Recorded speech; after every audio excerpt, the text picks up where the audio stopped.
Hello, everybody. How are we all doing today? Welcome to Glenn's Dynamic Sports Corner on 12OZSportsRadio.com. And I am your host, Glenn Kaplan. We are live in Baltimore, Maryland, which is home of the Baltimore Orioles and the Baltimore Ravens. Birdland, baby. Who's excited for today's show? Welcome to the 102nd show here on 12OZSportsRadio.com. And also, welcome to the start of football season. But I'm going to get to those week one picks later on this show because I have some NHL and NBA topics to jump into first. So hope you're all having a good week, though, nonetheless.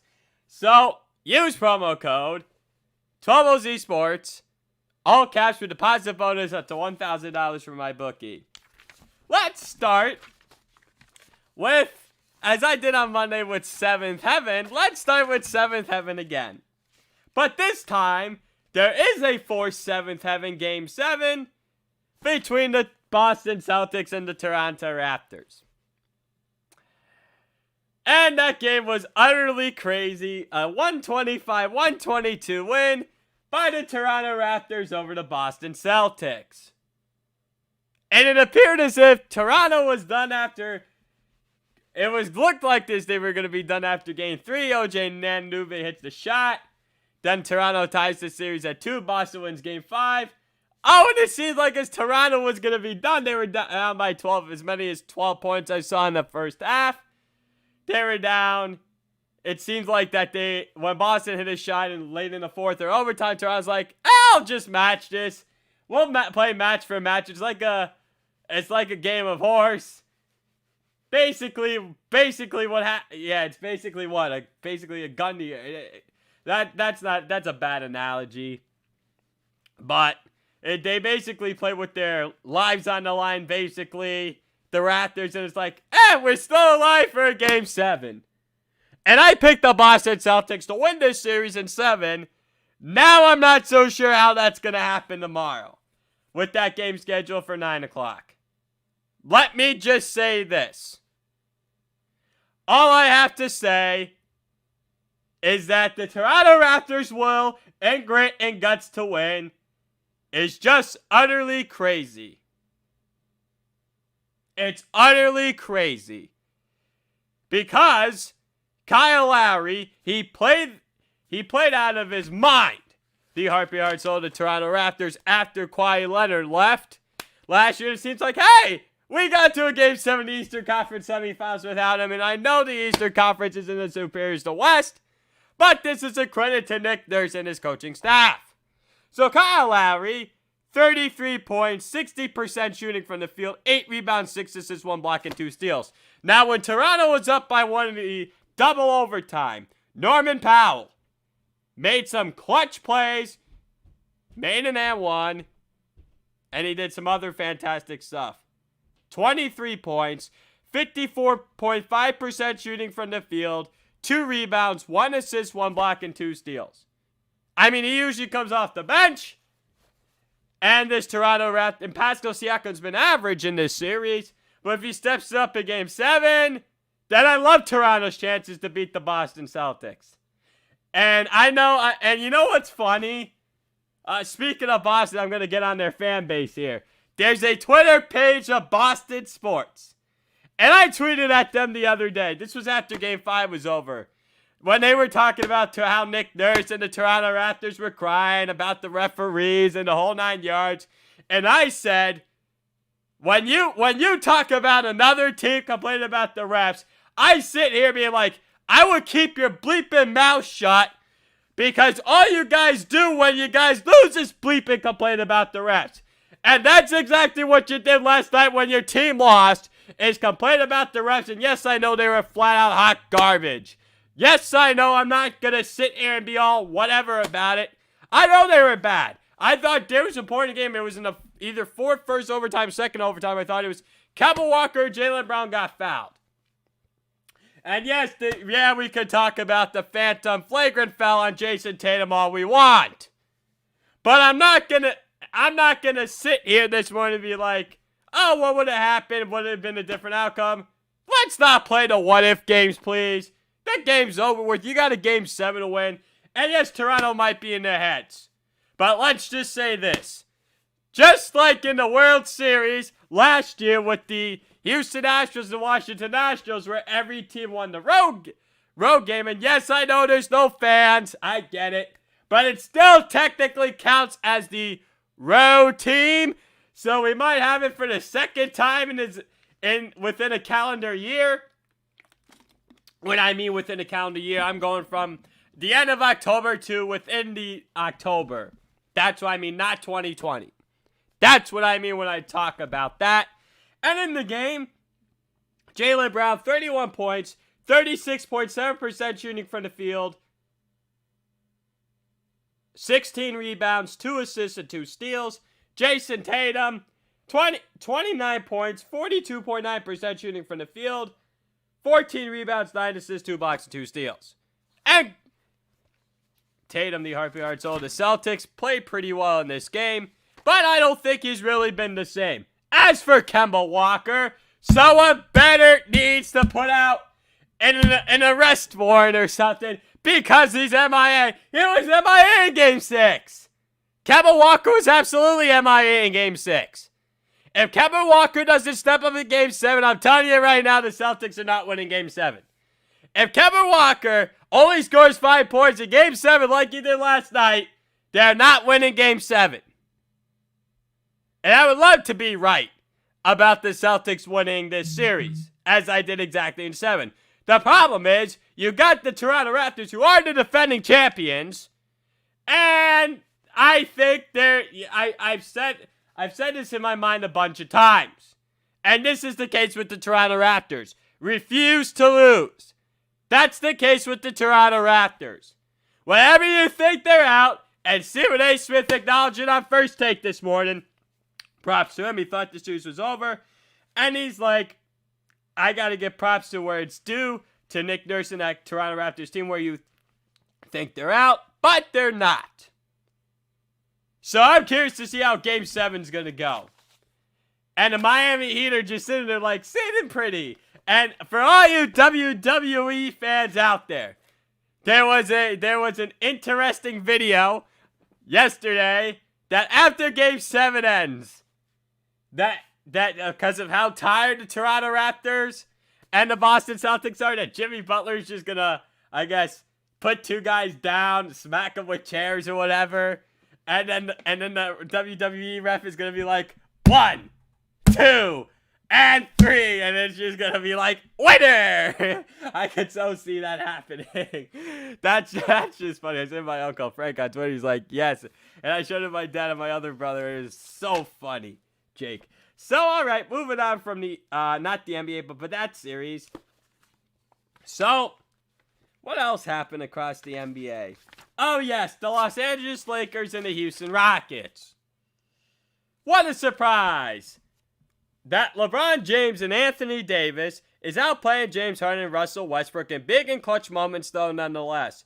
I thought that the Houston Rockets were going to win this series in 6 games, but a lot is going to have to change if that happens. I think I only said it because I was sick and tired of the people and fan base on Twitter accounts saying that if Houston's going to struggle against the Oklahoma City Thunder, who took them to 7 games, well, then they aren't going to last very long against the Los Angeles Lakers, and they are going to be right, though, nonetheless. LeBron James stats, 36 points, 56.5% shooting from the field, 44.4% shooting from 3-land, 7 rebounds, 5 assists, 4 blocks, and 1 steal. Anthony Davis stats. 26 points, 69.2% shooting from the field, 15 rebounds, 6 assists, 1 steal. Rajon Rondo, and we all know that playoff Rondo is a real thing and it's not fake. He scored 21 points for the Los Angeles Lakers. And playoff Rondo's a real thing, though, nonetheless. So, James Harden. Yeah, Rajon Rondo's going to be a big key in Game 4. And playoff Rondo is obviously a real thing, though, nonetheless. Next, James Harden stats. 33 points, 47.8% shooting from the field. 44.4% shooting from 3, led 9 rebounds, 9 assists. Russell Westbrook stats: 30 points, 54.2% shooting from the field, 8 rebounds, 6 assists, 1 block, and 2 steals. Robert Covington and Eric Gordon, 10 points each for the Houston Rockets, though, nonetheless.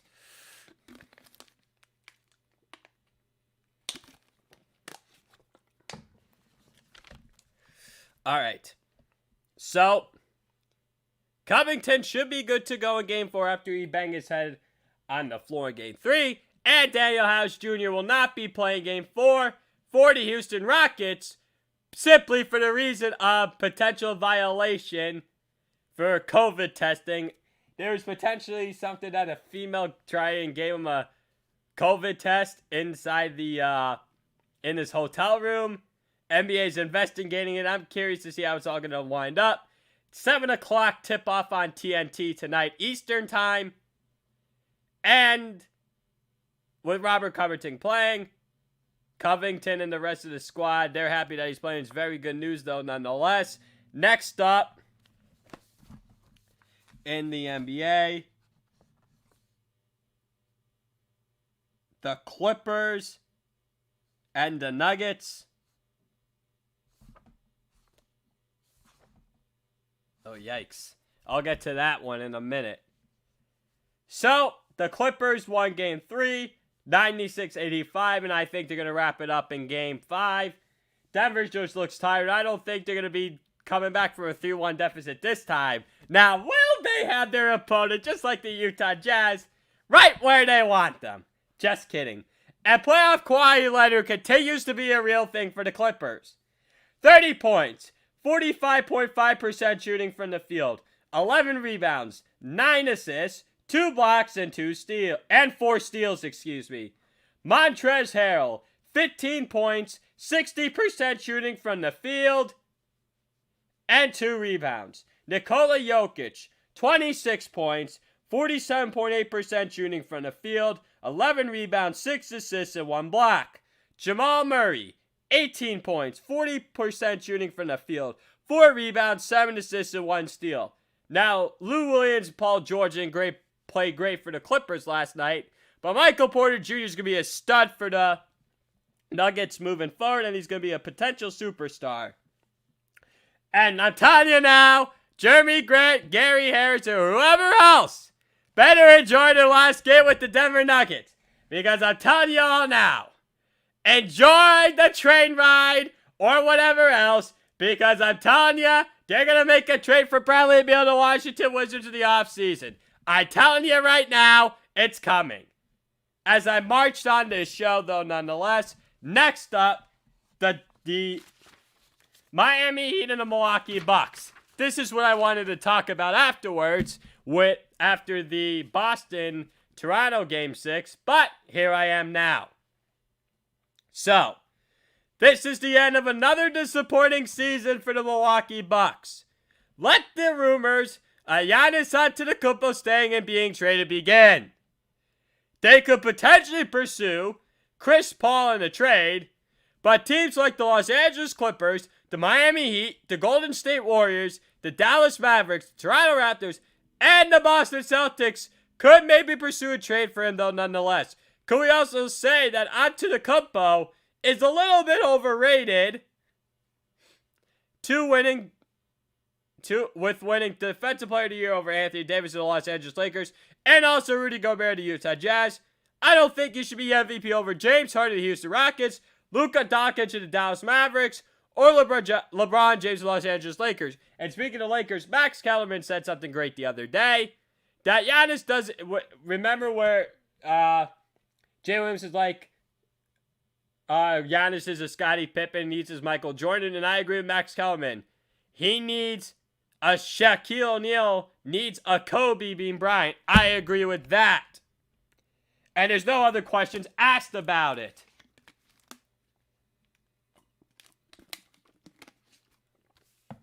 I couldn't agree more with that statement, because Giannis is a dominant guy and he needs a playmaker around him, a serious playmaker like a Luka Doncic. So, give credit to the Miami Heat where it's due. Eric Spoelstra is a fantastic head coach.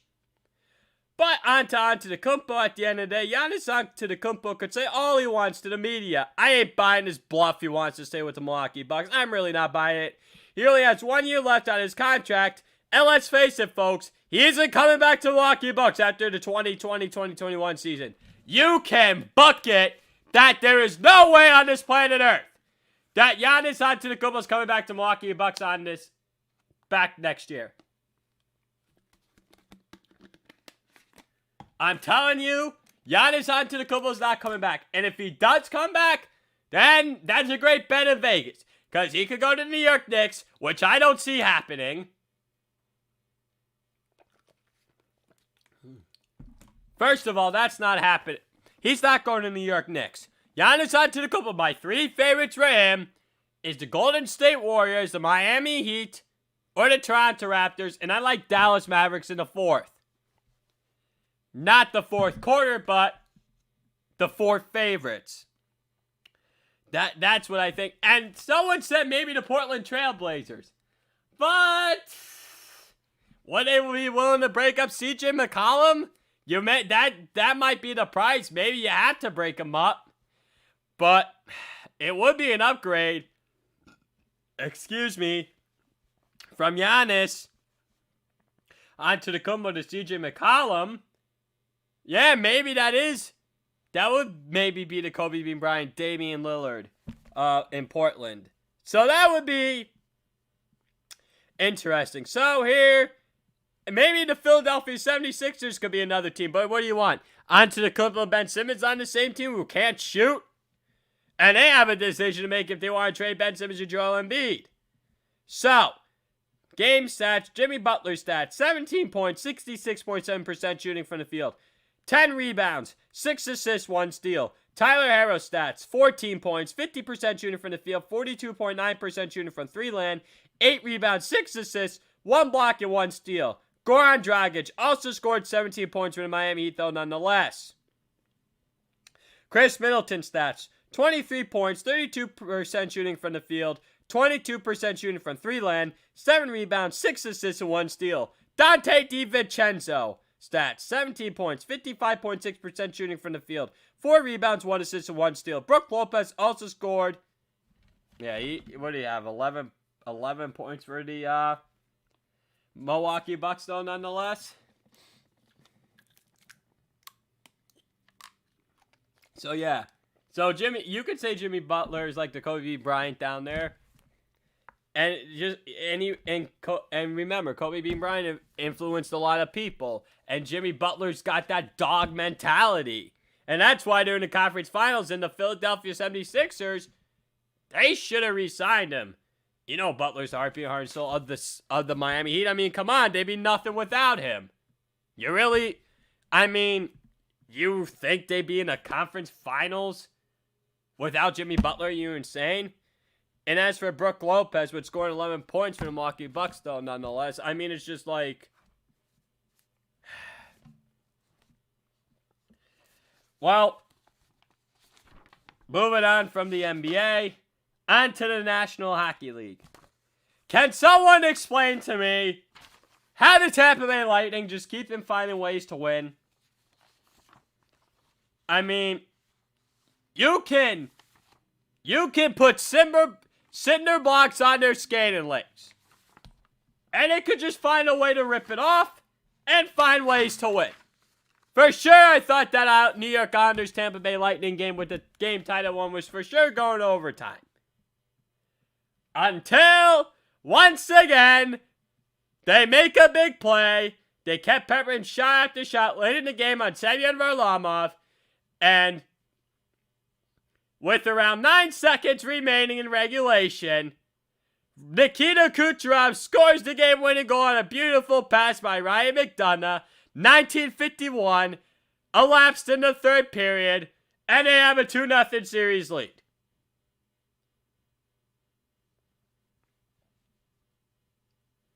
The Tampa Bay Lightning, there is a reason why I picked them to win the whole thing before the year started.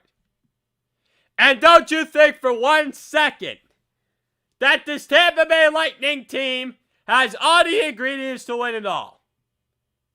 This is the most possessed, the most serious I've ever seen them play. And did you all see Coach John Cooper's reaction after that? It was fantastic. And everyone's making memes about it today. I'm sure I'm probably going to make one later on my Instagram story, my Snapchat story. Don't kid yourself with that one. John Cooper has pushed all the right buttons, it seems. And he's done a lot of things well. And they lost Brayden Point in the game last night to an injury. And Steven Stamkos, the captain, is still out. And then in the other goal scoring, 124 in the game, New York Islanders, Matt Martin, Nick Leddy. Leddy on the assist, Martin with the goal. Tampa Bay, 18-25 with 135 left in the first. Victor Hedman on the goal. Barclay Goodrow on the assist. Goodrow to Hedman. That was a very good game. And then this was the difference. Semyon Varlamov, 19 saves for New York Islanders. Andrei Vasilevsky, 27 saves for Tampa Bay Lightning. And he was great on that 5-minute penalty kill. Because Alex Killorn boarded Brock Nelson. I don't know how Brock Nelson came back into the game. Give props to Nelson, but then he got hurt later on in the game. And I couldn't agree more with the ejection with Killorn. He'll get a hearing today. And I think he gets suspended for a game, possibly 2. I'd be surprised if he isn't suspended for game 3. And the Tampa Bay Lightning were down to 9 forwards. They started the game. And they never go with 12 forwards because they go with 7 defensemen. They were down to 10 forwards after Killorn, but they started the game with 11. That's just the way, I guess, hockey goes in playoff time. And head coach Barry Trotz was asked about the officiating after last night's game. Didn't make a whole fuss about it. He's like, you gotta play through it. It's playoff hockey. He's right. He's not wrong. And the New York Islanders feel pretty upbeat about even though they lost game 2, they're like, okay, we're down 2-0 in the series. Well, we played much better in game 2. They're like, we could steal game 3.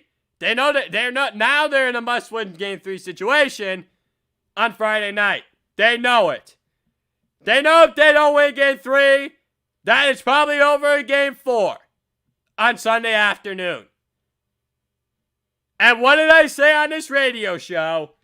When the New York Islanders switched arenas. Remember last year when they swept the Pittsburgh Penguins and they played at Nassau Coliseum? And then they played the Carolina Hurricanes in the next round and they get swept at Barclays? Well, that's the same case here. You're in Toronto, you play well there. You switch to Edmonton and now you look like you know what.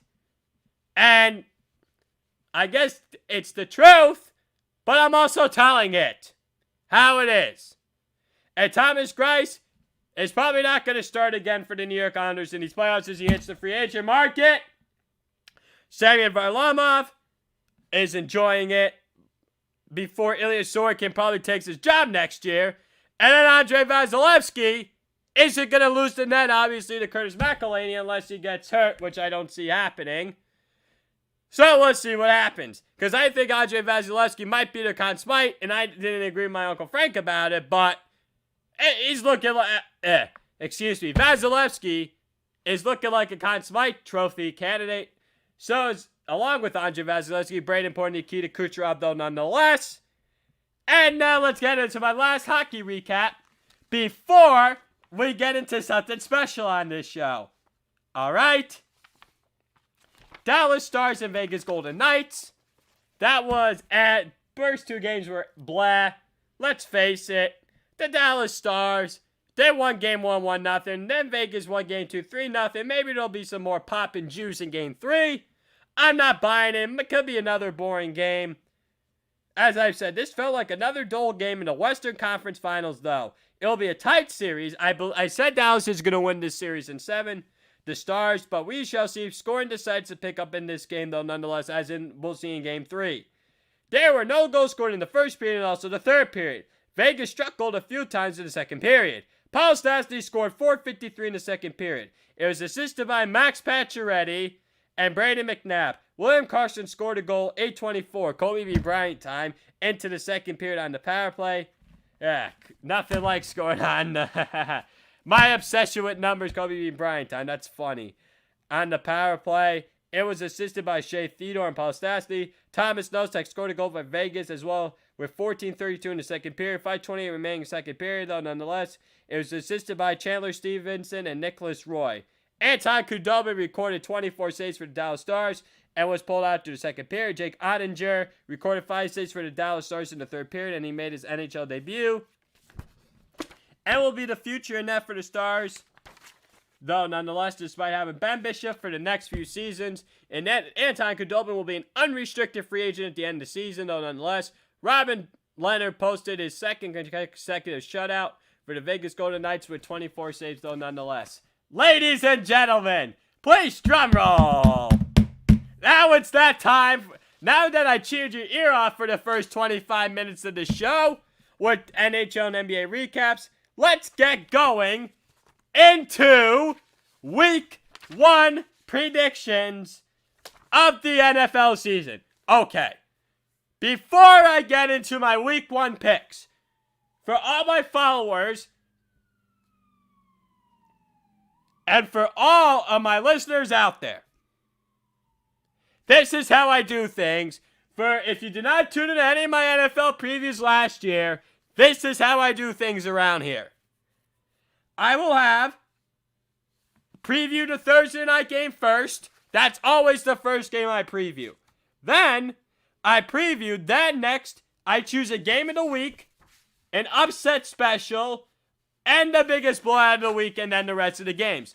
After I do all that, I will have 5 bold predictions for those weeks. Now, other than having those predictions and bold predictions for each week, usually after that I will have my top 10 teams heading into that week, but I don't today because I did that on the 100 Show special last Thursday, where on my NFL preview, and also I had in the top 10 NFL teams. So here we go. It is finally here. Week 1 of the NFL season is upon us, and we thought that we were never going to make it up to this point due to the coronavirus. Well, it felt like forever, and it may have been the longest offseason ever, but it snuck up on us due to having no preseason games, though, nonetheless. So here we go. First game on the top. Houston Texans and the Kansas City Chiefs. This will be the first game of the 2020 NFL season. Kansas City Chiefs, I truly believe, will rack up a ton of points in this game. The Houston Texans, I believe, have the worst defense on paper in the NFL. Other than J.J. Watt and maybe one or two decent linebackers, their secondary is flat, awful, and garbage. The Houston I said it already. Houston will remember that 24-0 choke job against Kansas City in the AFC divisional round, and then the Chiefs scored over 50 points. Deshaun Watson will score his points, but Patrick Mahomes will outduel him times 2 or 3. The Kansas City Chiefs will win this game over the Houston Texans by a score of 49-24. So, game of the week. Tampa Bay Buccaneers against the New Orleans Saints. This will be the first time in NFL history that 2 40-year-old or over quarterbacks will be battling against each other. Tom Brady, I think, has more juice than Drew Brees does. Brady wants to prove to everybody he is the man, and so does Drew Brees. However, Mike Evans and Michael Thomas will both be held in check. And also, Mike Evans is questionable with a hamstring injury. So if Evans doesn't play, is it possible Godwin is double covered? But then yet, Brady could go underneath, go to his buddy Rob Gronkowski or O.J. Howard or Cameron Brate. And maybe there's a no-name guy at the wide receiver position that breaks out for Tampa Bay. Hey, just like old times in New England, right? Is that what we're going to see in this one? For the Tampa Bay Buccaneers, and I almost said the New England Patriots. So, the difference in this game, I truly believe, is going to be the third and fourth options I'll take Chris Godwin and Rob Gronkowski over Emmanuel Sanders and Jared Cook. Tampa Bay's defense is underrated and no one's talking about because Ty Bowles is their defensive coordinator and they may be more well-rested this year because they're not going to have to be on the field maybe as often because Brady isn't a turnover machine like Jameis Winston is. Oh, and he's the third quarterback on the Saints roster, and Taysom Hill is listed second on the depth chart. So, Tampa Bay's defense is underrated, and New Orleans' defense may take a step back this season. The Tampa Bay Buccaneers will win this game over the New Orleans Saints by a score of 31-29. The upset special. All right, the game. Seattle Seahawks against the Atlanta Falcons. The Atlanta Falcons are going to want to prove that their ending to last season was no fluke. This offense will be ready to roll, and if they can get any pass rush, they could be very dangerous this season. The Seattle Seahawks are Russell Wilson dependent. And I was watching the Hurt on Colin Cowherd show yesterday, and there's a reason why it's Russell Wilson. They always ask Russell Wilson to do everything. Because they run the ball on in the first quarter, and they seem to go 3 and out a lot. And then they always have to play catch-up, and Wilson is get spectacular. So let's not please buy into this Chris Carson hype at all at the running back position. Jamal Adams will make a slight difference in Seattle's secondary at the safety position, but I truly still believe that their corners are hot garbage, and they're still going to play like a high school secondary. And Matt Ryan, Julio Jones, and Calvin Ridley should have a big day. Hayden Hurst will be the shiny new toy, and Ryan's offense also. After they lost Austin Hooper last year, they also lost Devontae Freeman in the backfield. I'm not... Todd Gurley's the starting running back for the Atlanta Falcons. And let's see how his degenerative knee is. The Atlanta Falcons will upset the Seattle Seahawks in this game by a final score of 27-21. Biggest blowout of the week. Indianapolis Colts versus the Jacksonville Jaguars. If the Indianapolis Colts are the team that everyone is cracking them up to be, then they will blow the Jaguars out of the water. Philip Rivers will have some shiny new toys, and T.Y. Hilton, Michael Pittman Jr., and Jonathan Taylor. Gardner Minshew II will be the starting quarterback for the Jaguars, and we'll see how bad they get really quickly. And they have an undrafted rookie starting at the running back position. It's from an FCS school or a Division II school I saw. It was a school that I knew was not in the FBS. The Colts will win this game over the Jaguars by a score of 35-6. Next game, the Philadelphia Eagles against the Washington football team. The Eagles have a much better roster than the Washington football team, but Philadelphia will do everything in its power to avoid an upset. So I remember last year when Washington was playing Philadelphia in week 1, Washington gave them a scare early, but then Philadelphia rallied to win the game. I could so seeing that in week 1. But if the Eagles lose week 1 to Washington, then there's going to be a lot of problems and a lot of overreaction to a lot of things, especially about Carson Wentz, and especially if he gets injured. And the thing is, the Eagles' offensive line is banged up, and Ron Rivera is going to have his defensive front, led by Chase Young, ready to go. And they also have Jonathan Allen and Ryan Kerrigan, and Chase Young, I believe, is going to be a beast. When they won the Super Bowl, the Philadelphia Eagles, a couple of seasons ago, this is where they started week 1, the games at FedEx Field in Landover, Maryland. The Philadelphia Eagles have a ton of injuries. Dwayne Haskins will be a mess for Washington at the quarterback position. I believe Doug Peterson versus Ron Rivera will be a very good head coaching matchup. However, this game will be close for 3 quarters. The Washington football team will give them everything they can handle, the Philadelphia Eagles. But at the end of the day, the Philadelphia Eagles will find a way to win this game over the Washington football team by a score of 27-18. It should be a good game between Philadelphia and Washington, though, nonetheless. Next up, the Miami Dolphins and the New England Patriots. The Miami Dolphins will look to win its 2nd consecutive game against the New England Patriots at Gillette Stadium in Foxborough, Massachusetts. Miami will have Ryan Fitzpatrick start over Tua Tagovailoa, and let's see how long it's going to be until Tua is named the starting quarterback. Cam Newton will be starting over Jarrett Stidham. Both of these teams don't have sharp receiving options. It's Devontae Parker and Preston Williams from Miami, even though Parker had an underrated year last year. What do you have? 1202 receiving yards. And Preston Williams from Miami, I'm not too familiar with him. And then Julian Edelman and N'Keal Harry for New England. I could see N'Keal Harry popping for 1,000 yards this year. And Edelman, on the other hand, will be a reliable weapon for Newton. And it appears as if those two are both growing a fantastic relationship already. However, Brian Flores has seemingly changed the culture.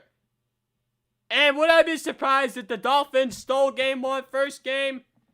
Probably not, because I think they want to make a statement week 1 saying, hey, we're here for the long haul. We're going to hopefully beat Belichick again. I'm building my own culture. Maybe the Patriots are officially on their way down. Belichick wants to prove he can win without Tom Brady, who left for the Tampa Bay Buccaneers in the offseason. There's a lot of variables going on in this game. However, the Patriots will win this game on the last-second field goal over the Dolphins by a score of 27-26. Green Bay Packers and the Minnesota Vikings. This is a huge NFC North matchup heading into Week 1. Green Bay took down Minnesota twice and dominated them on the line of scrimmage last season. Aaron Rodgers and Aaron Jones will both be playing with chips on their shoulder, and so will Kirk Cousins and Dalvin Cook. Devontae Adams and Marquez Valdes-Scantling are Green Bay's top receiving options. The difference in this game will be up front in the defense. I know the Vikings have a completely new secondary. Jeff Gladney's the rookie in the back end. They lost Xavier Rhodes and Trey Waynes in the offseason. And the Packers want to prove a lot of things. Aaron Rodgers wants to exploit it. But let's see how Matt LaFleur coaches this game. Could he be outcoached by Mike Zimmer? Sure, but Jordan Love isn't even the backup. It's Tim Boyle. And I'm sure that's fueling Aaron Rodgers, quite a bit. So, Aaron Rodgers isn't going to do enough in this game. And Adam Thielen, Justin Jefferson are Minnesota's top receiving options for Kirk Cousins. And the difference in this game, as I said, will be up front in the defense and the play by Kirk Cousins. The Minnesota Vikings will beat the Green Bay Packers 21-20. The Chicago Bears against the Detroit Lions. Mitchell Trubisky always seems to do well against the Detroit Lions.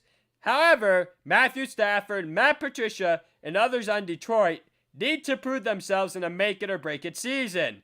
Nick Foles could be in this game for Chicago by the second half, and for Matt Nagy's bunch, and it wouldn't surprise me. Khalil Mack, Roquan Smith, and the defense can't do it all. Anyways, the Chicago Bears will win this game by a score of 20-17. The Vegas Raiders, I gotta get used to saying that, not the Oakland Raiders anymore. And they will be playing against the Carolina Panthers. This game is going to be quietly entertaining. Or maybe not, though, nonetheless. Derek Carr may be on his last terms with the Raiders. Teddy Bridgewater and company will look to make a name for himself in Matt Rule's NFL coaching debut. Josh Jacobs and Christian McCaffrey will be a solid will be a solid running back doing this game. What I mean by that is Josh Jacobs plays for the Raiders and Christian McCaffrey plays for the Carolina Panthers. The difference in this game will be which defense can make more plays and which wide receiving core will be able to help out their quarterback more. So you got Henry Ruggs III on the Las Vegas Raiders. Their projected top receiver after they took him. He was the first receiver off the board with the 12th pick in the 2020 NFL Draft. That felt like just yesterday, and now we're here on the 10th of September with the NFL season officially getting started underway today. DJ Moore of the Carolina Panthers will be their top receiving option, and he's a very underrated player. Ruggs III coming from the University of Alabama, and Moore is in another season and he's in the NFL for a couple of years after playing for the University of Maryland. The Carolina Panthers will win this game over the Vegas Raiders by a score of 31-21.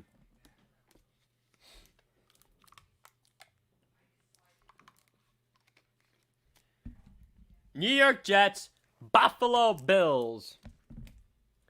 This will be an interesting quarterback matchup between Sam Darnold and Josh Allen. The Jets have no offensive personnel. They really don't have much. And the Bills have better ones. Denzel Mims versus Stephon Diggs. That's an outmatch. That's a mismatch. What I mean by that, Mims is not a quarterback, but he's the supposed Jets' top receiving option, who was drafted in the second round, which I don't understand. Stephon Diggs, acquired from the Minnesota Vikings in the offseason, and Josh Allen's going to love him. Really? Chris Herndon, top tight end target for the Jets, who people think are going to break out. And Dawson Knox is an underrated but potentially poppable tight end matchup. So Herndon and Knox are two guys that could pop this year. Chris Herndon, Dawson Knox. They might be fantasy waiver wire pickups sooner rather than later. And Darnold and Allen need to use the tight end as their best friend. As it's known in football, it's known as the security blanket. The difference in this game will be coaching and other intangibles like defense and discipline. Adam Gase will wear thin quickly on New York Jets fans, unlike Sean McDermott for Buffalo Bills fans, though, nonetheless. The Buffalo Bills win this game over the New York Jets by a score of 27-14. The Cleveland Browns against the Baltimore Ravens. This is a gut feeling game. With this being a huge AFC North divisional showdown in Week 1, everyone is hyping up these Baltimore Ravens. But let's relax about it, though, nonetheless. Lamar Jackson cannot throw in the pocket, and the Cleveland Browns will dare him all day to do that. You actually believe that Jackson improved on his passing? I'm not going to believe it until I see it. And what are you saying? Oh, he won the MVP. Please. He won the MVP because simply he was the new shiny toy in a great story. That was basically like when Russell Westbrook when he was with the Oklahoma City Thunder, not with the Houston Rockets.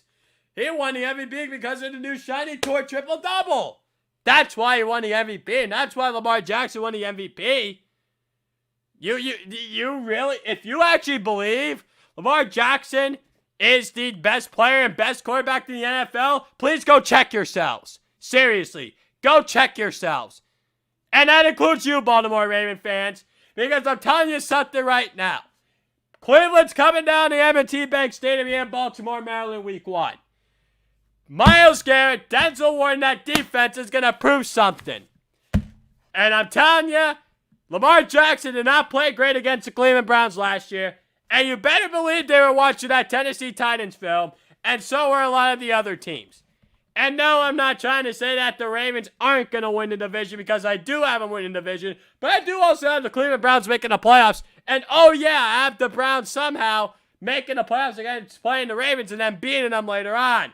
And by the way, the Browns have had success in Baltimore, and it seems like that's where they're having the most success inside the AFC North recently, other than the Cincinnati Bengals. And I think the Browns may be more disciplined on offense, and they have been better in Baltimore, as I've said, and have had recent success down there, though.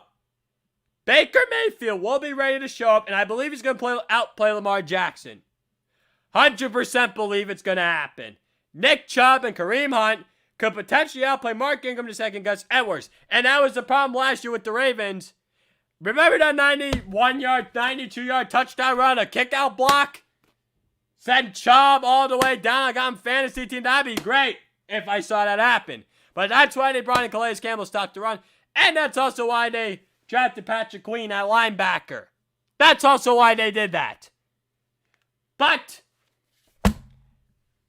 the difference in this game will be on the line of scrimmage. The Cleveland Browns will shock the Baltimore Ravens in week 1 by a score of 27-21. And Baker Mayfield, Nick Chubb, Odell Beckham Jr., Jarvis Landry outplay Lamar Jackson, Mark Ingram II, Marquise Brown, and Willie Snead. Next up, Los Angeles Chargers against the Cincinnati Bengals. The Joe Burrow era will begin in this game, but the Los Angeles Chargers defense is coming for him. Tyrod Taylor won't exactly light up on offense for them, but he's going to get the job done. The Cincinnati Bengals offensive line is going to get beat up bad in this game. They do have solid offensive weapons on the outside like A.J. Green, John Ross III, T. Higgins, Tyler Boyd, and you also got C.J. Uzomah at tight end. Oh, you also got Joe Mixon and Giovanni Bernard in the backfield. But the problem is how bad their offensive line is, and Joey Bosa is going to make it a long day for Joe Burrow. But when it comes to the fourth quarter, Anthony Lynn will outcoach Zach Taylor in the fourth quarter, though, nonetheless. The Los Angeles Chargers squeak by because Tyrod Taylor will do just enough against the Cincinnati Bengals, and the Los Angeles Chargers squeak by the Cincinnati Bengals week 1 by a score of 23-17. Okay. I'm going to be previewing this game now, but I saw something this morning that this game may be in jeopardy on Sunday. The Arizona Cardinals and the San Francisco 49ers. The game is in jeopardy, potentially, because of air quality conditions in San Francisco with the fires. And the air quality I saw this morning was at a 60, but they better hope it doesn't get to a 200, and they know it's an very, very, very unsafe. So I'm just putting that out there. I'm previewing the game now, but for you people that don't know, I saw something this morning that the NFL is closely monitoring this situation. There we go. This is going to be a fun and tight game as long as it's healthy enough to play. The Arizona Cardinals want to display their offense with Kyler Murray, Kenyon Drake, and DeAndre Hopkins. However, Nick Bosa and that San Francisco 49ers defensive front will cause many problems in this game for Arizona's offensive line. Keep an eye on this game for a lot of reasons. Cliff Kingsbury's squad could be the surprise team of the NFC West this season. And Kyle Shanahan's squad with Jimmy Garoppolo, Raheem Mostert, and Brandon Ayuk, the rookie who they traded it up for in the draft out of Arizona State, the wide receiver, which I certainly don't agree with at all. Then the 49ers could regress a little bit, though, nonetheless. However, Kyler Murray's going to make life difficult for them, but I expect Jimmy Garoppolo to make a couple big plays late. The San Francisco 49ers will win this game on a last-second field goal against the Arizona Cardinals, 31-28. The Dallas Cowboys against the Los Angeles Rams. So this is going to be on Sunday Night Football on NBC. This will be the first game played in primetime on Sunday Night Football on NBC at SoFi Stadium in Englewood, California. Excuse me.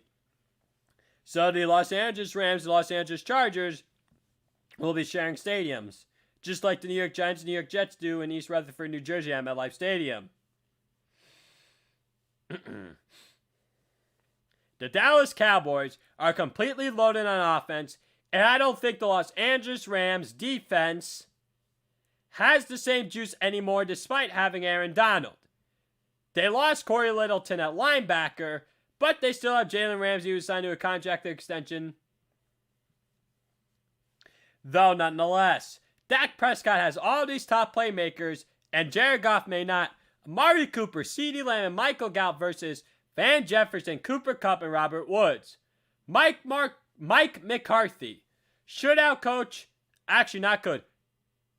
It's not should. Could outcoach Sean McVay in the fourth quarter, though, nonetheless.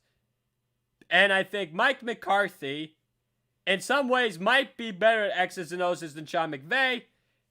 And McCarthy outduels McVay. And the Dallas Cowboys will win this game over the Los Angeles Rams by a score of 30-21.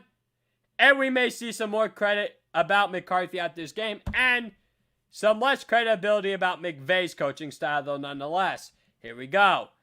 Monday Night Football. The Pittsburgh Steelers and the New York Giants. There is a lot of respect between coaches Mike Tomlin and Joe Judge. And I'm telling you this, and I've seen it all over social media. There is no chance that Mike Tomlin is taking this game lightly. I know how Steeler fans get. Like, the New York Giants haven't been good the last 3 years.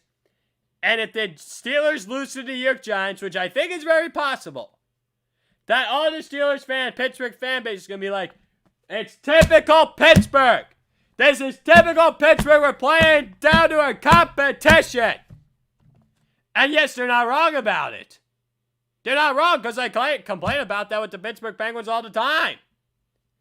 And you saw what happened against when they put a bunch of Canadians in the NHL Stanley Cup qualifiers. And you might see it with the Pittsburgh Steelers and New York Giants. And I truly believe that Tomlin and Judge are both going to have their teams bring their physicality early and often. I think there's going to be an even war on the line of scrimmage. I actually believe in this game for some reason, and I don't know why.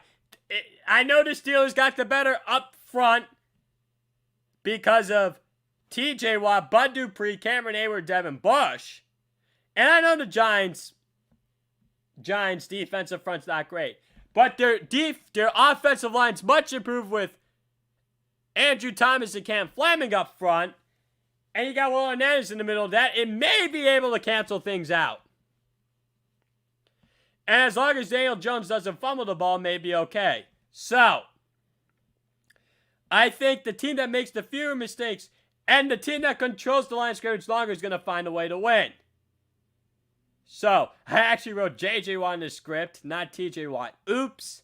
Maybe J.J. Watt should request a trade of the Pittsburgh Steelers when the Houston Texans are out of it, because I think the Pittsburgh Steelers would be better than the Houston Texans this season. And they're going to be playing them like week 3 or week 4. And Derek Watt and T.J. Watt are on the Steelers. Maybe they should bring J.J. Watt along too. New York will have Daniel Jones and Saquon Barkley ready to roll. And Tomlin's having complete nightmares of Saquon Barkley. Darius Slayton can break out a wide receiver. Juju Smith-Schuster will lose his job to Chase Claypool, James Washington, Deontay Johnson. The backfield is a mess for Pittsburgh. This is going to be a close game, but the Steelers find a way to play down their competition, and I bet Andrew Filippione, guy on Twitter who does Pittsburgh on CBS Radio, will find a way to jinx or tick off Pittsburgh Steelers fans before game time, though, nonetheless. And I've seen it happen with the Pittsburgh Penguins, too, nonetheless, and I'm like, here we go. And it's going to happen. And I'm sorry, Pittsburgh Steelers fans. It's unfortunately going to happen to you guys. The New York Giants will pull off an upset in this one over the Pittsburgh Steelers by a score of 23-21. Tennessee Titans against the Denver Broncos. The Tennessee Titans will look to use momentum from last season and have it into this season. Yeah, I know they lost to the Kansas City Chiefs in the AFC Championship game, but still. But use promo code 12OZ Sports, all cash without deposit bonus up to $1,000 for my bookie. And then I could also see Tennessee dominating the line of scrimmage against Denver early and often. The Broncos have Von Miller basically out for the season, and also potentially Bradley Chubb out due to injury. He's not for the season. I'm not exactly sure how long he's out for, but he may not be playing this game also, though, nonetheless, due to injury. Though, nonetheless, Taylor Warren and Roger Saffold will dictate the terms up front for the Titans. Ryan Tannehill, Derrick Henry, A.J. Brown, Corey Davis, Khalif from Raymond, Adam Humphries, Jonnu Smith will follow the lead on offense, though, nonetheless, because they are some of the primary weapons on offense. And also, you got Anthony Fursker, Michael Pruitt, and maybe Darrington Evans maybe gets to see some the field as well. Change the pace back. Credit to General Manager John Robinson for drafting him in the 3rd round from Appalachian State. So we will see how it all goes, though, nonetheless. And then they signed Jadeveon Clowney, and I think Jadeveon Clowney, Harold Landry, and Jeffrey Simmons, because Jeffrey Simmons will have Drew Lock on his rear end all night long trying to get the ball to KJ Hamler, Jerry Jeudy, and Cortland Sutton. They upgraded the wide receiver position in the offseason. Expect Noah Fant and Lock's teammate from college. His last name starts with an O, and he's like... And I just think Drew Lock's going to be on his rear end all night. I just think Denver's going to get killed up front, and that's obviously going to be the difference in the game. I could see Tennessee win this game easily, and I think they're going to. The Tennessee Titans will win this game easily over the Denver Broncos on the road at Mile High Field by a score of 24-10. And now there are some stadiums that are going to have fans limited capacity, and some are not. The Houston Texans, Kansas City Chiefs tonight at Arrowhead Stadium, Kansas City, Missouri, will have fans tonight at 22%. And I know the Indianapolis Colts, Lucas Oil Stadium, and then you have Cleveland and Cincinnati, Paul Brown Stadium, First Energy Stadium, and then Heinz Field, and then Lambeau Field and Green Bay. There's going to be a lot of things. I know MetLife Stadium's not having any, or New Era Field isn't having any, but Hard Rock Stadium in Miami is. And then, who else across the NFL? LP Field for the Tennessee Titans will probably have it at some point this season. And Everbank Field in Jacksonville will probably have fans as well. So, Raymond James Stadium, Tampa Bay, that's got to be another one. Mercedes-Benz Superdome and Mercedes-Benz Stadium in New Orleans, Atlanta, probably not. AT&T Stadium, I'm surprised they're not having anything in Dallas to start. So here are my bold predictions quickly for week 1. Matt Ryan throws for 350 yards and 3 touchdowns. That's my first one. My second one, Cam Newton has more rushing yards than passing yards. That's number 2. My third one, Chase Young records 2.5 sacks in his NFL debut. That's 3. Number 4, Nick Bosa records 3 sacks in the season opener. That's 4. And last but not least, number 5, Josh Allen outplays Sam Darnold. That's the 5th one. So very quickly, DeAndre Hopkins contract extension with the Arizona Cardinals, 2-year deal with $54.5 million, though nonetheless, he's now higher paid than Julio Jones' Atlanta Falcons, though nonetheless. Kareem Hunt, contract extension with the Cleveland Browns. Hunt deal, 2 years worth $13.25 million. We will see how Nick Chubb deals with it, and Chubb is one of the also primary backs for them, though nonetheless. And then Jalen Ramsey, last but not least, contract extension, 5 years, worth around $105 million to stay with the Los Angeles Rams after you trade from the Jacksonville Jaguars last season, though nonetheless. So we will see how it goes. Ladies and gentlemen, I'm out of time here. Thanks for tuning in, Glenn's Dynamic Sports Corner. I hope you all enjoy the rest of your day and your weekend. I will be back at the same time on Monday. I'm going to be going over game recaps on Thursday night and Sunday of the 2020 NFL regular season, and maybe some more NBA and NHL recaps and other topics across the NBA and NHL, the MLB, and maybe merchandise, though nonetheless. Use promo code 12OZSports, all caps, deposit bonus up to $1,000 for my bookie. And ladies and gentlemen, have a great weekend.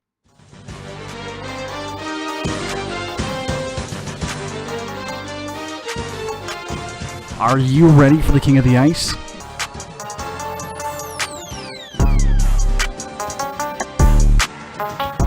Pete's Power Plays with Philly Pete starts now on 12 Ounce Sports.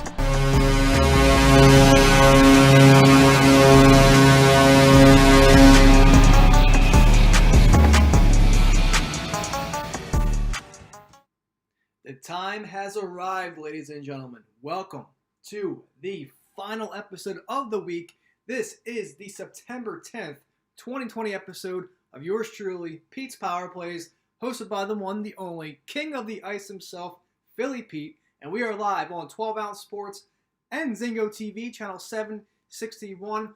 I hope everyone is having an enjoyable Thursday afternoon, Thursday morning, wherever you may be around the world. Tune in right now to channel 761 on Zingo TV and, of course, 12 Ounce Sports. I have it tweeted out on my timeline. This is going to be one hell of a show. What can I say? The NFL has begun. Let's get going. Kansas City Chiefs, the reigning, defending Kansas City Chiefs, with yours truly, Andy Reid, hosting Deshaun Watson, the newly acquired David Johnson, and those Houston Texans. I will talk to you about that later on. I'll give you my predictions and my play on that as well. Fantasy lineups as well. For sure, clients, be on the lookout, baby, for your fantasy football VIP lineups as well for both FanDuel and DraftKings. We're rocking and rolling. I got my lineup set. I will give out, like always, my free Twitter plays, my free Twitter lineups for daily fantasy, for FanDuel and DraftKings. I'm going to be nice tonight. I want to give out a Thursday night special to everybody. It's not going to be a client lineup because clients already paid are getting their lineups. But this is going to be an optimal lineup for both DraftKings and FanDuel. You should put these out for contest as well. Again, I will dig into that later on. But this show, Pete's Power Plays, of course, hosted by the one, the only King of the Ice himself, Philly Pete. Once again, we're live on 12 Ounce Sports and Zingo TV, channel 761. Ladies and gentlemen, thank you for tuning in. This is going to be a legendary show for sure. Again, the NFL is back, but first and foremost, mybookie.ag. When making an account with MyBookie, please use the promo code 12 Ounce Sports. 12OZ Sports. Simple as that, and you'll be good to go. They'll match your first deposit up to $1,000. You can't beat it. Now is the time to sign up with MyBookie. We are all cashing out pretty darn good, whether it's the NHL, whether it's the NBA, whether it's the MLB. Now, the time has arrived for the NFL. Now, if you want green in your pocket, mybookie.ag is the way to go. So once again, start rocking and rolling. 12 Ounce Sports is the promo code. They'll match your first deposit up to $1,000. Simple as that. And also, Zingo TV, channel 761. I hope everyone is tuning in right now as we speak. Once again, Zingo TV, channel 761. If you don't have the app, you got to get the darn app. Come on now. Download it on your smart TV. It's not hard, ladies and gentlemen. When doing so, you have to make an account with Zingo TV now. Use the promo code 12ounce, 12OZ, and you'll be good to go. You'll be streaming all of our phenomenal shows on 12 Ounce Sports, including yours truly, Philly Pete, the host of Pete's Power Plays. So, ladies and gentlemen, let's get into the action from last night. Wasn't the best, it happens. But just this is the Lightning team that I'm sorry, this Islanders team. I did not expect this sort of team at all. I thought that this would have been a game, basically a series, some sort of series tying situation here for the Islanders, maybe a series changer. But you know what, Islanders fans, start packing up because I think this series is over. They'll be lucky to win a game. I think Tampa is in full gear. Like I said on the show yesterday, I said this yesterday. Don't be surprised. The money line was juicy at minus 165, minus 170. That's a lot of juice. But if you're that confident in a team like the Lightning, you got to take them. Now, I did say that though. I said don't be surprised if the Lightning win this game, okay? But I rest assure you that Trotz was going to have his boys coming out and firing. Now, we did not see an 8-2 game. We also did not see an over 5, unfortunately, because that was one of my plays. We did not get an over 5. We looked good after the first period, 1-1. But after that, it was just a dud show. Absolute dud. Defenses finally came to their senses, but the Islanders lost this game and most likely the series on themselves. They had so many power plays. I believe they had 9 power plays, maybe even 10 power plays, and they could not even convert one goal. That's unreal. They had a 5-on-3 at some point, and they still couldn't get the puck in the net. That is terrible. That is absolutely dreadful. Islanders deserved at least a couple of goals there. This, to me, should have the meaning of a 3-2 game. Islanders, no problem. Absolutely no problem. But this is it for the Islanders, unfortunately. We know they're a good team, but Tampa is just so much better right now. And, again, Tampa is just on a different world right now. And what can I say? They're hot. When a team's hot, they're hot. And they keep winning. And you know what? I think Tampa is going to go. I think, again, like the Islanders will be lucky to win a game this series now. After what I saw last night, and a very unfortunate last 5, 6, 7-second goal to end the game. But again, that's Tampa for you. That's how it goes.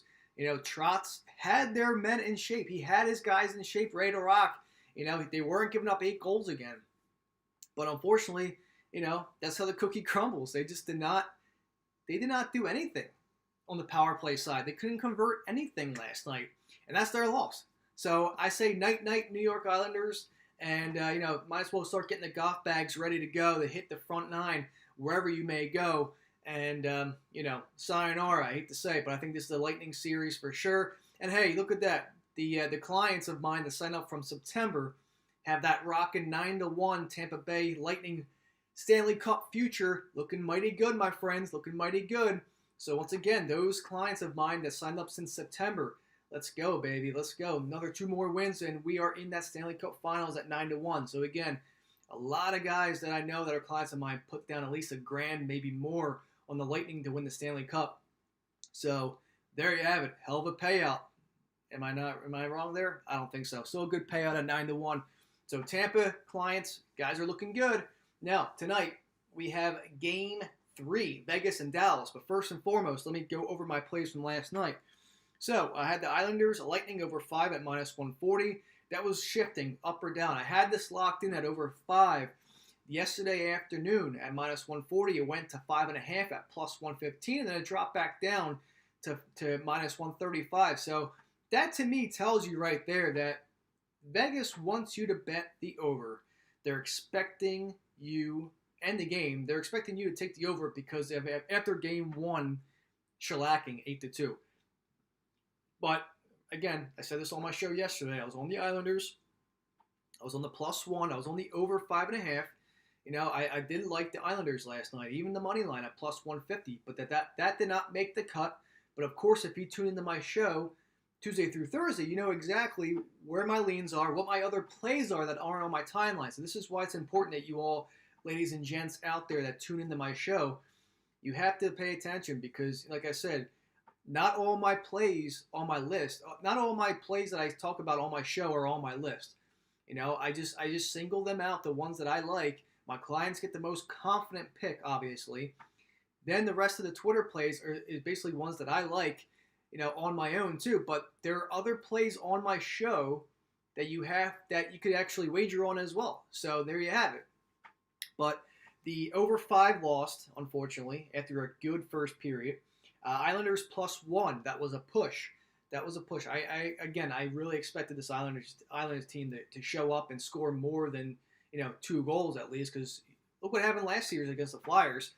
They scored at least 3 or more goals. 100% of the time that series, they scored 3 or more goals. And you scored 2 against Tampa in game 1. I'm hoping they bounce back and maybe they would score at least 3 last night and win. Maybe like a 3-2 victory for the Islanders last night would have been awesome. But that just did not look good at all. They were flat. They scored within the first 3-4 minutes of the game. I'm like, okay, here we go. The team total over 2.5 was my client play as well, especially at plus odds at +125, +130, whatever they got it. But unfortunately, that just did not cash either. We were looking good in the first couple minutes of the game when they scored right off the bat. That was good. I said, okay. But yes, the client play of Islanders over team total over 2.5 goals at +125.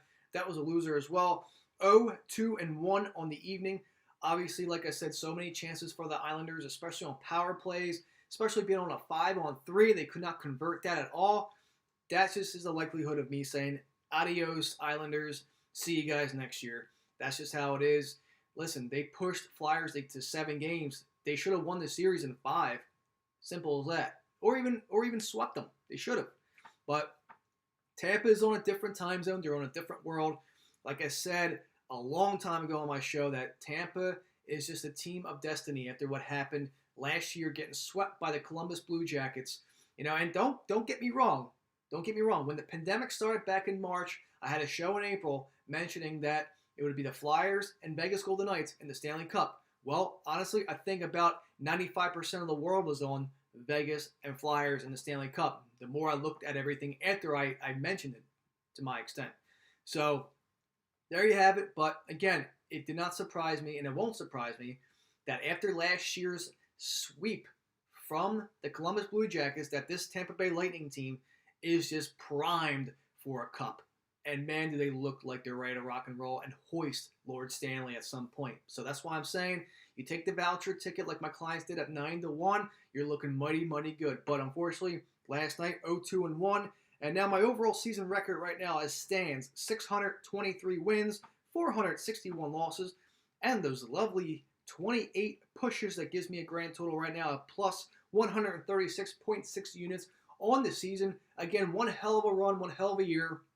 Again, those that signed up with me since September, even October, even November, had hell of a runs through in and out of the entire season with Philly Pete. Of course, yours truly.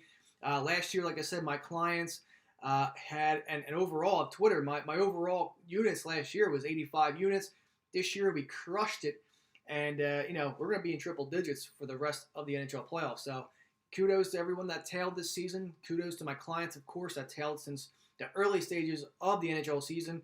And like I said, 136.6 units. Man, I've come a long way, an absolute long way to where I am today. And it's only been a couple years of me in the making of being an true NHL capper. And again, one of the most credible and transparent cappers in the NHL when it comes to Twitter picks and being a capper, obviously truly for Twitter itself and for my clients, of course, that has been showing me nothing but support and love in and out for the last almost year now. Like I said, who said that we could be playing hockey in September? Nobody, and here we are. So clients that held on for the last year, you got your cup, you got your Stanley Cup futures. You had Dallas at 18-1 as well. That's another team that we're rooting for. We're rooting for Dallas, 18-1. Hell, give us Dallas, Tampa Bay. My clients are guaranteed cash at the end of the day, and that's all that matters. So we're halfway there with Tampa. Dallas and Vegas is going to be a little bit more of a series, I believe, for sure. So with that being said, real quick, ladies and gentlemen, this is the Thursday, September 10th, 2020 episode of Pete's Power Plays, hosted by the one, the only, King of the Ice himself, Philly Pete. And we are live on 12 Ounce Sports, of course, and Zingo TV, channel 761. This show, as always, is sponsored by MyBookie.ag. Sign up today for MyBookie.ag. Use the promo code 12 Ounce Sports, and they'll match your first deposit up to $1,000. Also, Zingo TV, channel 761. Tune in right now. You'll hear my lovely, lovely voice. Once again, channel 761 on Zingo TV. If you don't have it, download the app. Use the promo code 12ounce, 120Z, and from there you'll be set with all of our stream all of our beautiful shows on 12 Ounce Sports. So, like I said, last night was a little bit rough, but again, tonight we have the Knights and Stars, Game 3. I'm going to give you guys the breakdown, leans, angles, whatever it may be, my predictions. And there you have it. I'm going to be a Vegas sportsbook tonight. I want to have the NBA game on. I want to have, of course, the Dallas game on. Dallas, Vegas, and of course I'm going to have the opening game of Houston and Kansas City. So my house is going to look like a Vegas sportsbook, 100%. And I'm sure my wife will be okay with that. She knows it is opening night for the NFL, and of course the rest of the sports are still going on as we speak. So luckily for her, everything is cool. She actually does hang out and watches with me, which is phenomenal. So that's why I love my wife so much. So let's get into it real quick. Vegas, Dallas, over-under set at 5.5. 35%.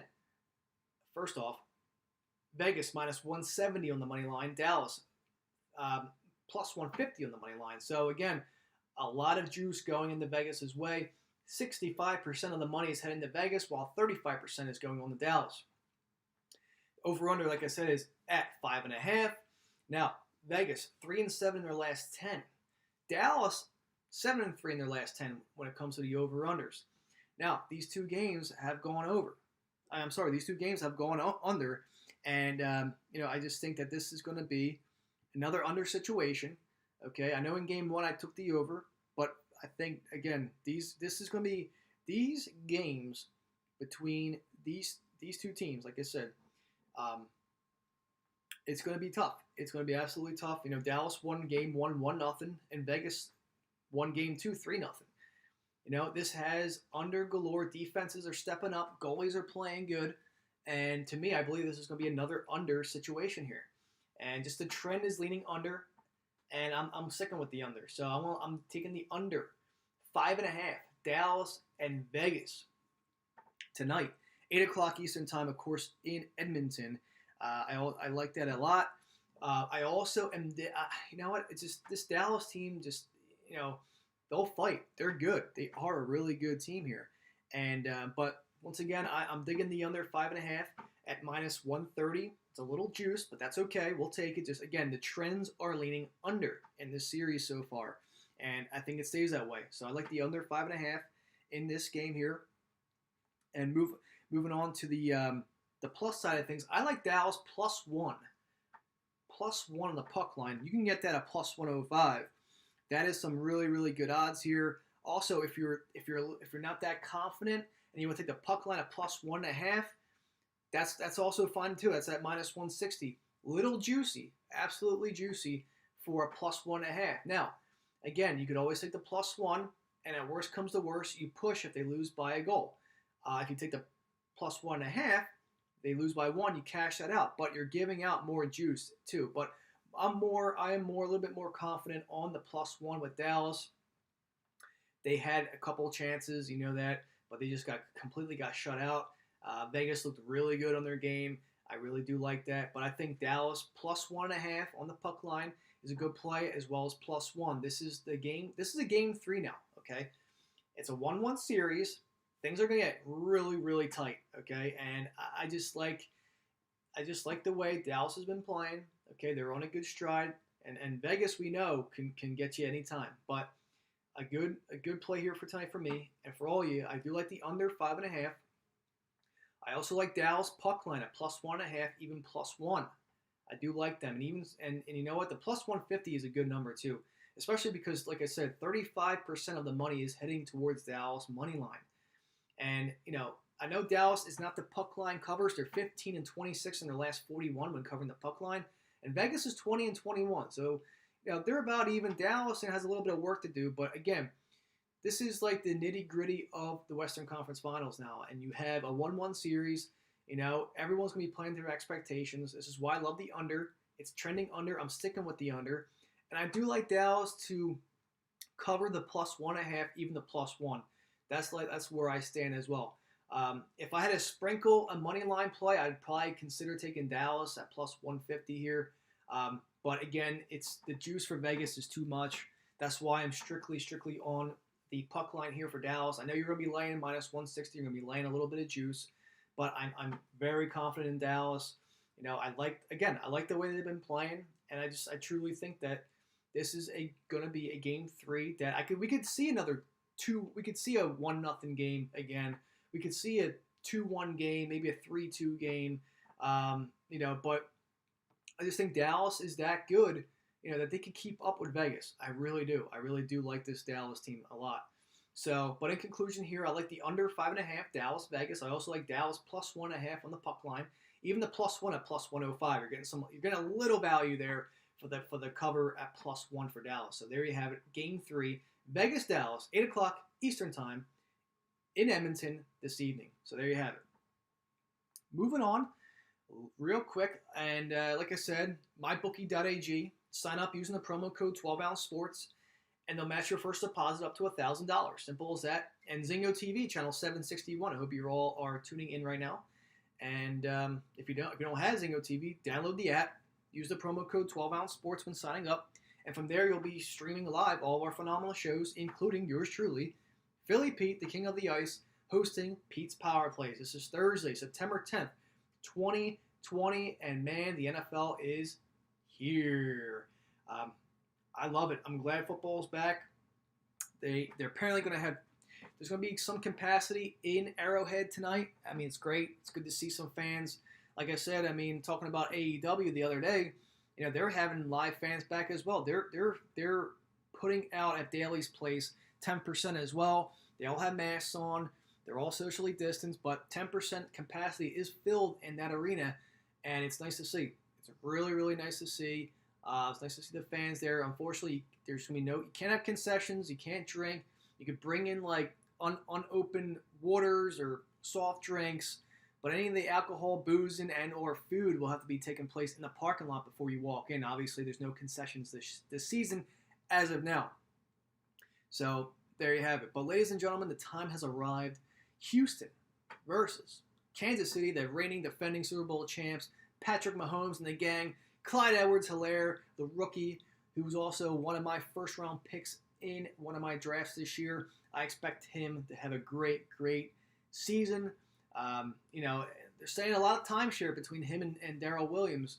So we'll see what happens, but CEH is the man, especially in PPR formats, half point per reception leagues that you're in. CEH is the way to go. I got him, actually, believe it or not, I was in a draft last night, and actually I have CEH in 2 leagues. One in my family league, and then I was in a draft last night with my coworkers, and CEH fell to me in the second round. It's a 12-team league, full-point PPR, rest assured. I 10th out of 12th.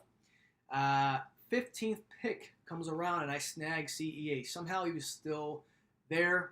Not sure why. Maybe my coworkers are idiots, but hey, you know what? That's just how it is. I got him, and I'm good to go. But with that being said, Houston, Kansas City. Now, I back about a couple weeks ago, I locked in Houston at plus 10.5. Okay, Kansas City was opening up at minus 10.5. It's now down to 9.5.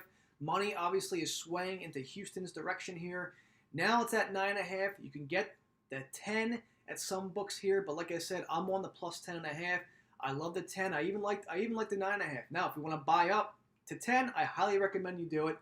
I do love Houston. I do love the Houston Texans here to basically cover the spread. I think Kansas City obviously wins this game here tonight, but nothing more than a touchdown. I'm being honest here. I really do think here, a lot of defending Super Bowl champions that debut on Thursday Night Football, they don't normally cover the spread. That's why I'm always on the other side, especially a double-digit favor in Kansas City tonight. You don't know what you're going to see out of this. No one has played. We only had training camp. There's no preseason football. We don't know what's going to happen. It's a different football season this year, ladies and gentlemen. So that means I'm swaying on the dogs. So I like the Houston Texans plus 10, plus 10.5, even 9.5. If you can't get it up to 10, maybe wait it out to see if it goes up to 10. If you had the 9.5, take it. But I'm all over the plus points here for the Houston Texans. Over/under set at 55. Okay, it was at as high as 55.5. It dropped to 53.5. Now it's at 54.5. I'm on the under here. Obviously this season debut here from last year's divisional round, we know that. Chiefs blew out the Texans 51-31, high of 82. That was an easy over for sure in that. And they were down 24-0. And then of course the Chiefs, being the Chiefs, came back, won the game. And like I said, this is great. This is what I like to hear. And but to me, defending Super Bowl champions, here's a stat. This is why I'm on the under 54.5 tonight, maybe even 55. Again, some books are all over the place here. I have 54.5 on about 70% of my books that I'm looking at right now.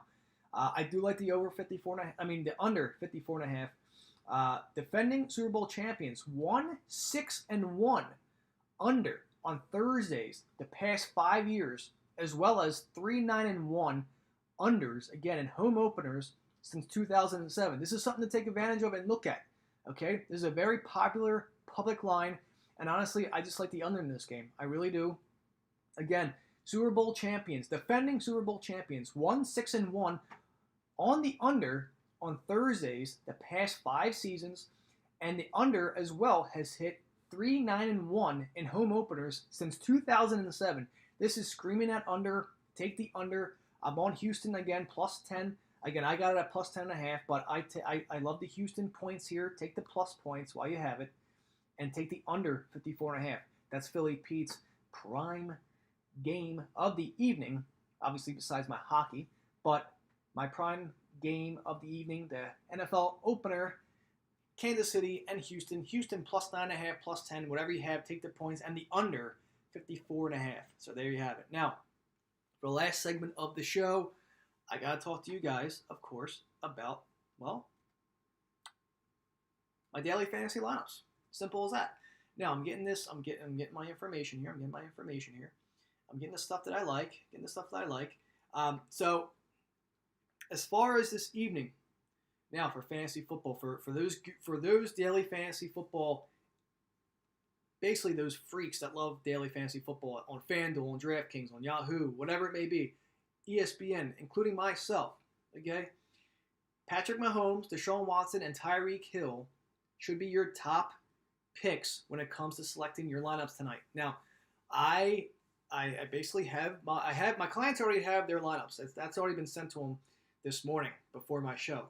My Twitter lineups will be obviously a couple hours before the kickoff. Okay, you'll get it there. But when it comes to the lineups tonight, Patrick Mahomes, Deshaun Watson, and Tyreek Hill should be automatically in your starting lineups for this evening.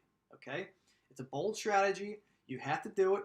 They're gonna give you the points. Now I have a couple correlations here, and if you go with Mahomes and Tyreek Hill, okay, I have a Mahomes, Tyreek Hill, Travis Kelce, Sammy Watkins, Deshaun Watson, and Mecole Hardman lineup for you guys. So that's a high correlation. That's the highest one that I like so far. But this is I'm just giving you guys a little practice run of how it could potentially be for tonight. Or you can go on a kicker side here. You could have, say, Clyde Edwards-Helaire with Harrison Butker, Mahomes. Then you have Will Fuller, Brandon Cooks, and Akins. Okay, maybe not the best, but you never know. It's always good, if need be. Or you could go all the way down the hill where you have Sammy Watkins, Mahomes, Watson, Fairbairn, Will Fuller, and Duke Johnson. Okay, so there's a lot of options, a lot of opportunities, a lot of different scenarios that I love for this evening's plays. So again, just stay tuned to the lineups. But if you want to play it safe here, I mean, this is going to be on my lineups tonight as well. And secretly, my clients as well, Patrick Mahomes, Deshaun Watson, and Tyreek Hill will be involved in all my lineups tonight. So just stay tuned to my tweet that I will give out to you guys when I'm done my work day, about 6 o'clock, you'll probably get it. So stay tuned to my Twitter timeline. Obviously, my hockey plays will be given out as well. And of course, my football bet again. Like I said, Houston plus the points and the under 54.5. I also have a college football game tonight as well that I will talk to you guys probably in the next 30 seconds or so once I wrap up this segment with the daily fantasy football lineups. Now, I have a couple of FanDuel and DraftKings rankings. Mahomes number 1, Watson number 2, CEH number 3, Tyreek Hill number 4, Travis Kelce number 5 for me, David Johnson number 6. I also like Sammy Watkins at 7. I like Will Fuller at 8. I like Mecole Hardman at 9, and then Randall Cobb, the odd boy out, at number 10. So that's where I'm standing here in terms of the rankings. So once again, just pay attention to what I have. I have a lot of flex rankings as well. But again, and your captains should be the quarterbacks, Mahomes or Deshaun Watson, or even, hey, maybe a sidekick with Tyreek Hill if need be. So there you have it. But that concludes my segment with the daily fantasy lineups. Be on the lookout for those. Now, before I wrap up the show, I have 30 seconds here. Tonight, I'm going to go on a limb here, and I'm going to go with the University of Miami, the Hurricanes, minus 13.5 against the UAB Blazers in some college football action. So that will be released as well when I include my football plays again and when I send that out to you guys. So NHL lineup, NHL card look out for, NFL card look out for, and my college football card look out for. I'm going big. I'm ready to do video chat with you guys as well so you guys can see my face when I do this show in the future. Stay tuned to that in the next few weeks. I got my banner. We're good to go. So Miami of Florida minus 13.5 tonight. College football as they play the UAB Blazers. Everyone, thanks again for tuning in. Have an amazing, amazing weekend. Happy football weekend, guys. Talk to you guys again on Tuesday. Take care.